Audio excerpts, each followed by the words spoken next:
ओम शांति। आज 6 अप्रैल 2023 के ईश्वरीय महावाक्य हैं। आज के ईश्वर के महावाक्यों में भगवान ने हमें कौन से उत्तर दिए, कौन सा कल्याण के लिए हमें बातें कही, कौन से हमें ऐसे मनन चिंतन करने के लिए बातें कही, और हम कौन सी ऐसी बातें हैं जो डायरेक्ट ईश्वर से समझ सकते हैं, किसी आधार की जरूरत नहीं है। तो बहुत प्यार से, ध्यान से परमात्मा के महावाक्यों को सुनेंगे। आज मीठे बाबा ने कहा, मीठे बच्चे ऐसी कोई गफलत मत करो जिससे माया को थप्पड़ लगाने का चांस मिले। अगर श्रीमत पर नहीं चलेंगे तो माया थप्पड़ मार मुंह फेर देगी। प्रश्न है मुरली का, सूर्यवंशी राजधानी में एयर कंडीशनिंग टिकट लेने का आधार क्या है? देखो, वह किन्हें प्राप्त होती है? उत्तर में बाबा ने कहा, सूर्यवंशी राजधानी में एयर कंडीशन टिकट लेने के लिए हर कदम श्रीमत पर चलना पड़े, अपना सब कुछ बाप पर अर्पण करना पड़े। जो पूरे अर्पण होते हैं वही साहूकार बनते हैं। सूर्यवंशी राजधानी है ही एयर कंडीशन। तुम्हारी एम ऑब्जेक्ट ही है सूर्यवंशी पद प्राप्त करना, बाकी नंबरवार पद तो है ही।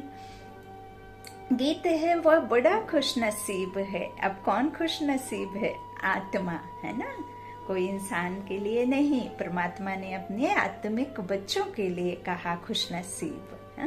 ओम शांति। इस गीत के अर्थ को तुम ब्राह्मण कुल भूषण बच्चे ही जानते हो। अभी तुम बच्चे हो ब्राह्मण संप्रदाय, फिर दैवी संप्रदाय बनेंगे। बच्चों को बाप बैठ समझाते हैं, जबकि बेहद का बाप सम्मुख है और उससे बेहद का वर्षा मिल रहा है। बाकी और क्या चाहिए? भक्ति मार्ग कब से चलता है यह भी कोई को पता नहीं। भक्ति मार्ग वाले भक्त भगवान को अथवा ब्राइड ग्रूम को याद करती हैं। ब्राइड्स कौन हैं?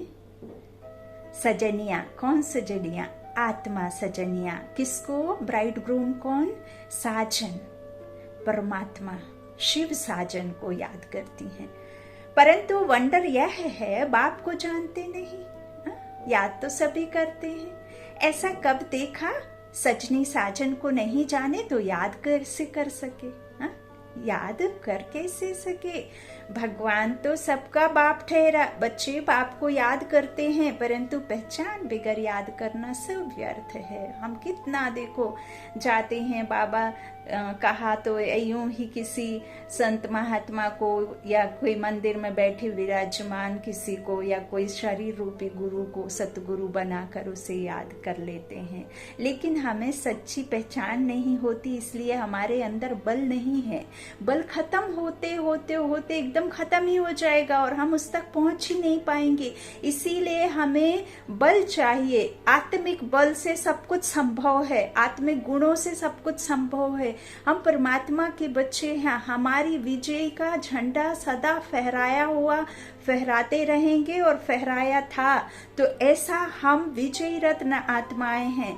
हमारी सोच से ही हम पराजय होते हैं और हमारी सोच से ही हमारी विजय होती है ना। हम विजयी रत्न आत्माएं हैं और हम उस किसके सागर के बच्चे हैं? कौन से सागर के बच्चे हैं? सफलता के सागर के बच्चे हैं, सर्वशक्तिमान के बच्चे हैं, है ना।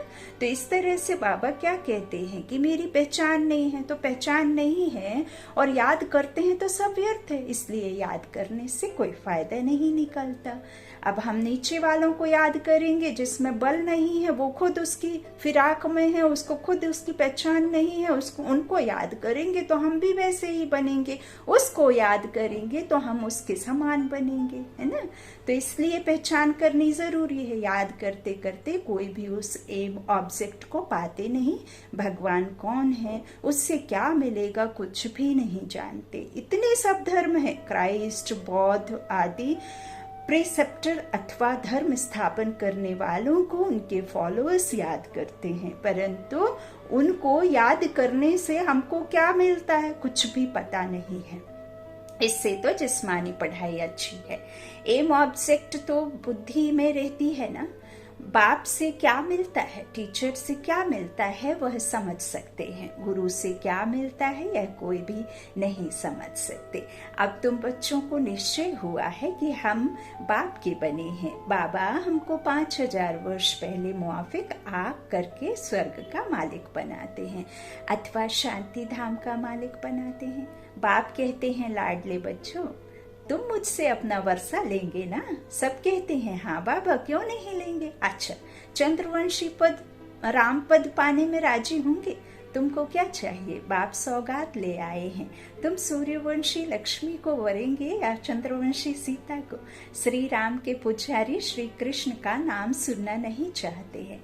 श्री राम को त्रेता में, श्री कृष्ण को द्वापर में ले गए हैं। वह समझते हैं राम बड़ा है। यह उन्हों का आपस में झगड़ा हो जाता है, जैसे छोटे बच्चों का झगड़ा होता है ना। बाप बैठ समझाते हैं, हूबहू जैसे कल्प पहले समझाया था फिर से समझा रहे हैं। तुम फिर से आकर वर्षा ले रहे हो। तुम्हारी एम ऑब्जेक्ट है ही बेहद का वर्षा लेने की, वह है सूर्यवंशी राज्य पद। सेकंड ग्रेड है चंद्रवंशी। जैसे एयर कंडीशन से ऊंच तो कुछ होता नहीं। Air condition first class second class होता है ना। तो सतयुग की पूरी राजधानी एयर कंडीशन समझो, फिर है फर्स्ट क्लास। तो बाप कहते हैं तुम एयर कंडीशन का सूर्यवंशी राज्य लेंगे व चंद्रवंशी फर्स्ट क्लास का। उससे भी कम तो फिर सेकंड क्लास में नंबरवार वारिस बनो, फिर तुम पीछे पीछे आकर राज्य पाएंगे। नहीं तो थर्ड क्लास प्रजा, फिर उनमें भी टिकट रिजर्व होती है। First class reserve, second class reserve, नंबरवार दर्जे तो होते हैं ना। सुख तो वहां है ही है, बाकी कंपार्टमेंट तो अलग अलग हैं। साहूकार आदमी टिकट लेंगे एयर कंडीशन की। तुम्हारे में साहूकार कौन बनते हैं? जो सब कुछ बाप को दे देते हैं। बाबा यह सब कुछ आपका है। भारत में ही महिमा गाई हुई है, सौदागर, रत्नागर, जादूगर। अब कौन सा सौदागर? हमसे विकारों का सौदा कर हमें क्या करते हैं? राजाई देते हैं विश्व की, है ना, स्वर्ग की राजाई देते हैं। कितना सस्ता सौदा करके कितना महंगा हम उनसे ले लेते हैं। रत्नागर हमें क्या करते हैं? रत्नों से, ज्ञान रत्नों से सजाते हैं। और फिर कौन सा जादू करते हैं? मनुष्य से देवता बनाने का जादूगर। जादूगर आया है ना, मनुष्य से देवता बनाने का जादू करने। तो यह महिमा है बाप की, ना कि श्री कृष्ण की। श्री कृष्ण ने तो वर्षा लिया, सतयुग में प्रारब्ध पाई, वह भी बाप का बना। प्रारब्ध कहीं से तो आई होगी ना, कहीं से तो पाई होगी। लक्ष्मी नारायण सतयुग में प्रारब्ध भोगते हैं। अब तुम बच्चे अच्छी रीति जानते हो, जरूर उन्होंने पास्ट में प्रारब्ध बनाई होगी ना। भारत की महिमा बहुत है। भारत जितना ऊंच देश कोई हो नहीं सकता, और वही फिर इतना नीचे गिरता है कि बाबा कहते जो जितना ऊंच बना है वो उतना नीच भी बनेगा, और जो जितना नीच बना है वो उतना ऊंच भी बनेगा, है ना। तो जहाँ निर्विकारी है वहाँ फिर विकार नहीं, और जहाँ फिर विकारी है वहाँ कोई निर्विकारी नहीं, है ना। तो बाबा कहते हैं भारत की ही महिमा है, भारत ही परमपिता परमात्मा का बर्थ प्लेस है। यह राज कोई की बुद्धि में नहीं बैठता, परमात्मा ही सभी को सुख शांति देते हैं आधा कल्प के लिए। भारत नंबर 1 तीर्थ है, परंतु गीता में नाम डाल दिया है श्री कृष्ण का, इसलिए इसका मर्तबा कम हो गया है। नहीं तो सभी मनुष्य उस बाप को ही मानते और कोई पर फूल नहीं चढ़ाते। सर्व का पतित पावन बाप, उनका सोमनाथ मंदिर है, शिव पर ही सभी आकर माथा टेकते हैं। परंतु ड्रामा अनुसार एक बाप को भूलने से सृष्टि की हालत कैसी हो जाती है, इसलिए शिव बाबा आते हैं। कोई तो निमित्त बनते हैं ना। अब बाप कहते हैं अशरीरी भव, अपने को आत्मा निश्चय करो। मैं आत्मा किसकी संतान हूँ यह कोई नहीं जानते, कोई जानते ही नहीं है। बाबा कहते हैं वंडर है ना, कहते भी हैं ओ गॉड फादर रहम करो, शिव जयंती भी मनाते हैं, परंतु वह कब आए थे यह कोई को पता नहीं है। यह 5000 वर्ष की बात है। बाप ही आकर नई दुनिया सतयुग स्थापन करते हैं। सतयुग की आयु लाखों वर्ष तो है नहीं। बाबा कहते हैं बाप बच्चों को कितना सहज कर समझाते हैं। सिर्फ याद करो, गृहस्थ व्यवहार में रहते कमल फूल समान बनो। विष्णु को ही सभी अलंकार दिए हैं, शंख भी दिया है, कमल पुष्प भी दिया है। वास्तव में देवताओं को यह अलंकार थोड़े ही दिए जाते हैं। यह तो यहाँ की बात है ना। बाबा कहते हैं सारे अलंकार तुम ब्राह्मणों के लिए है, ब्राह्मण बच्चों के लिए है ना, तो देवताओं को नहीं दिए जाते। यह कितनी गुहा गंभीर बातें हैं ब्राह्मणों के अलंकार, परंतु ब्राह्मणों को कैसे देवें। आज ब्राह्मण है, कल शूद्र बन जाते हैं, बन पड़ते हैं। ब्रह्मा कुमार से शूद्र कुमार बन पड़ते। माया देरी नहीं करती। अगर कोई गफलत की, बाप की श्रीमत पर ना चला, बुद्धि खराब हुई तो माया अच्छी तरह चमाट मार मुंह फेर देती है। मनुष्य गुस्से में आकर कहते हैं ना, थप्पड़ मार मुंह फेर दूंगा। तो ये कौन सा थप्पड़, माया रूपी थप्पड़ मार देते हैं तो किस तरफ से मुंह फिर जाता है, ईश्वर से नाता टूट जाता है। तो माया भी ऐसी है, बाप को भूले और माया 1 सेकंड में थप्पड़ लगाए मुंह फेर देती है। जैसे 1 सेकंड में जीवन मुक्ति पाते हैं, ऐसे सेकंड में जीवन मुक्ति खत्म कर देते। कितने अच्छे को माया पकड़ लेती है। बाबा कहते ब्राह्मणों को भी नहीं दे सकते, क्योंकि उनकी स्थिति क्या होती रहती है, ऊपर नीचे होती रहती है ना। तो बाबा कहते इसलिए नहीं दे सकते हैं। ब्रह्मा बाबा तो देखो कर्मातीत हुए है ना, इसीलिए तो कम है ना। बाबा कहते हैं कि हमारे जो पहले बच्चे थे वो भी देखो कितने तो सुनंती कथनती भागंती हो गए है ना। ब्रह्मा बाबा में कितना, इसीलिए बाबा कहते हैं फॉलो फादर है ना, संशोस फादर। तो इस तरह बाबा कहते हैं कितने अच्छे को माया पकड़ लेती है, देखती है कि यहाँ कहाँ गफलत में है तो झट थप्पड़ लगा देती है। बाप तो बच्चों का मुंह पुरानी दुनिया से फेर कर नई दुनिया तरफ करते हैं। लौकिक बाप कोई गरीब होता है, पुरानी झोपड़ी में रहता है, फिर नया बनाते हैं तो बच्चों की बुद्धि में बैठ जाता है कि बस अब नया मकान तैयार होगा, हम बैठेंगे या पुराना तोड़ देंगे। तुम्हारे लिए भी अब बाप ने हथेली पर बहिष्ट लाया है, बैकुंठ लाया है। कहते हैं लाडले बच्चे आत्माओं से बात करते हैं। इन आंखों द्वारा तुम बच्चों को देख भी रहे हैं। किनकी द्वारा?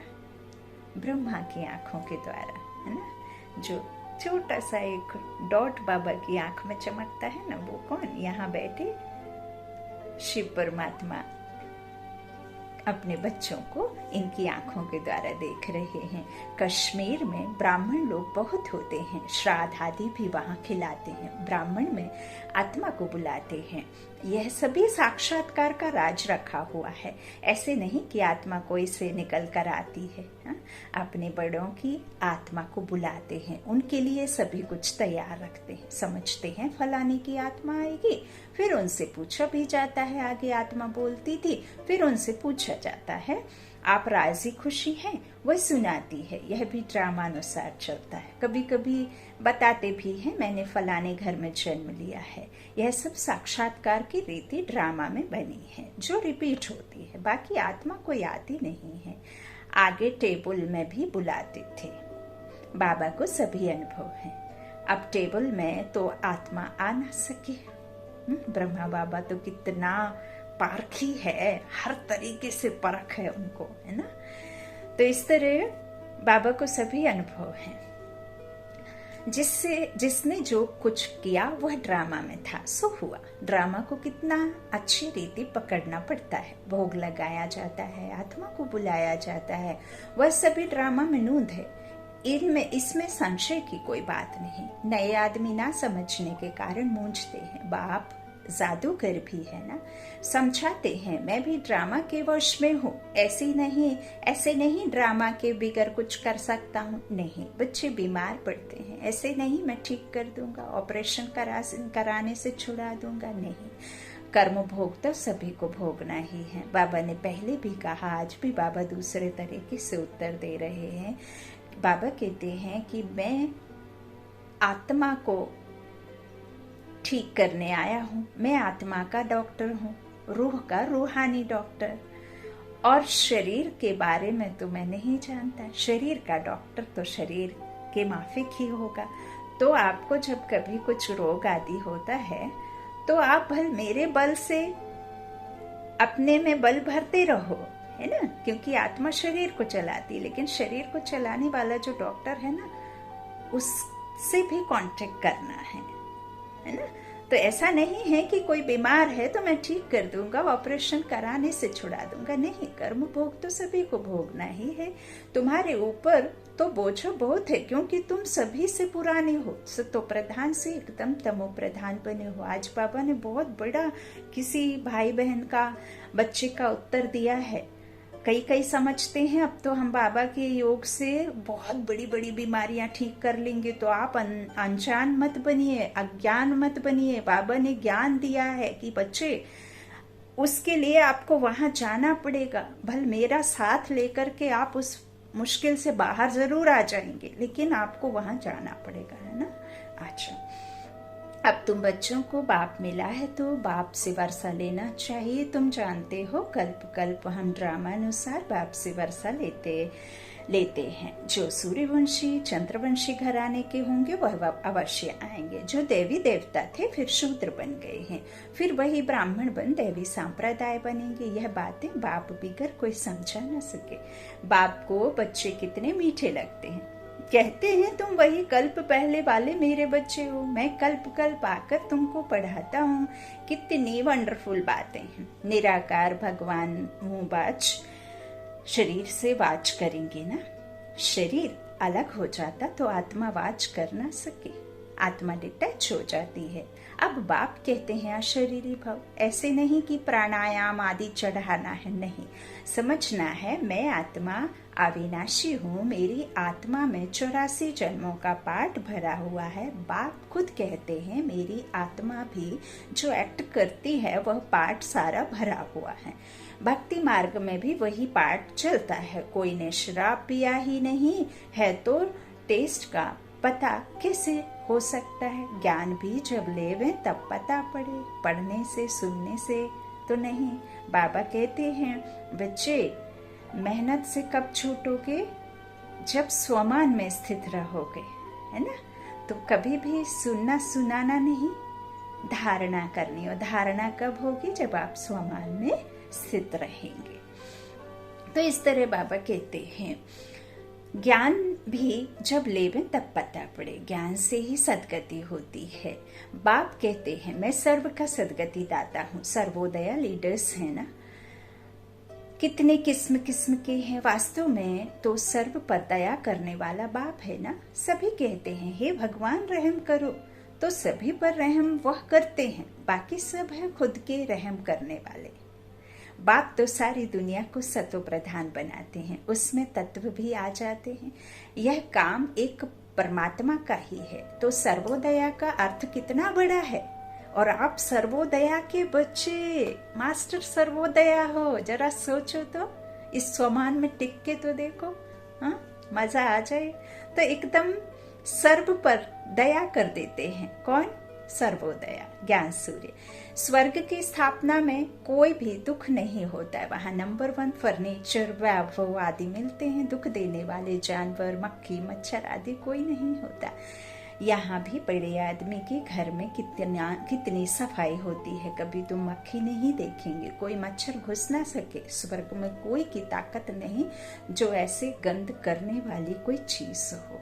विदेशों में जहाँ अभी हम रह रहे हैं, मक्खी मच्छर लिजार्ड, ये सब यहाँ इतने वर्षों में अंदर तो कम से कम घर के अंदर दिखा भी नहीं। कभी आपको कभी मॉस्किटो नेट, कभी चादर आदि की जरूरत ही नहीं पड़ेगी कि मच्छर काटेंगे, उस डर से तो कभी नहीं लगानी पड़ती। और एक एग्जाम्पल, मेरा लौकिक भाई जो यूएसए में है, तो मेरे भाई का लौकिक बेटा जब फर्स्ट टाइम इंडिया आया, भारत में आया, तो वो मक्खी को देख के डर गया, क्योंकि उसने कभी मक्खी मच्छर को देखा ही नहीं था। तो वो डर गया कि ये क्या है, और उसने अपना फ़ोन उठाया और उसको मारने ही वाला था, तो उसके हाथ से फ़ोन छीन लिया, क्योंकि वो बच्चे ने कभी उसको देखा ही नहीं, है ना।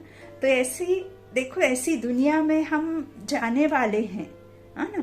तो इस तरह से वहां कोई मक्खी मच्छर घुस ना सके। स्वर्ग में कोई की ताकत नहीं जो ऐसे गंद करने वाली कोई चीज हो। देखो, नहीं, नेचुरल फूलों आदि की खुशबू रहती है। तुमको सूक्ष्म वतन में शिव बाबा शोभी रस भी पिलाते हैं, है ना, बाबा साक्षात्कार कराते हैं। अब सूक्ष्म वतन में तो कुछ है नहीं, यह सभी साक्षात्कार हैं। बैकुंठ में कितने अच्छे फल बगीचे आदि होते हैं, सूक्ष्म वतन में थोड़े ही बगीचे रखा है।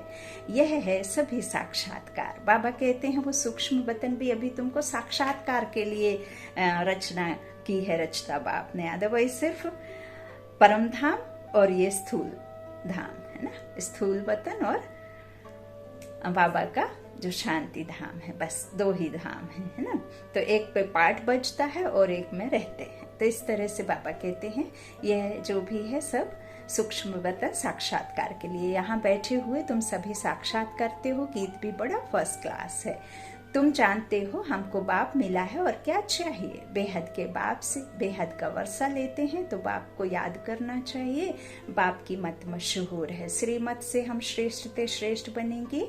सन्यासी कहते हैं यह कागविष्टा समान सुख है, परंतु उन्हों को यह पता नहीं है कि सतयुग में सदैव सुख था। छोटेपन में यह राधे कृष्ण हैं, इनके चरित्र आदि कुछ है नहीं। स्वर्ग के बच्चे होते ही अच्छे हैं, भल करके मुरली से डांस आदि करते होंगे, बाकी ज्ञान नहीं सुनाते।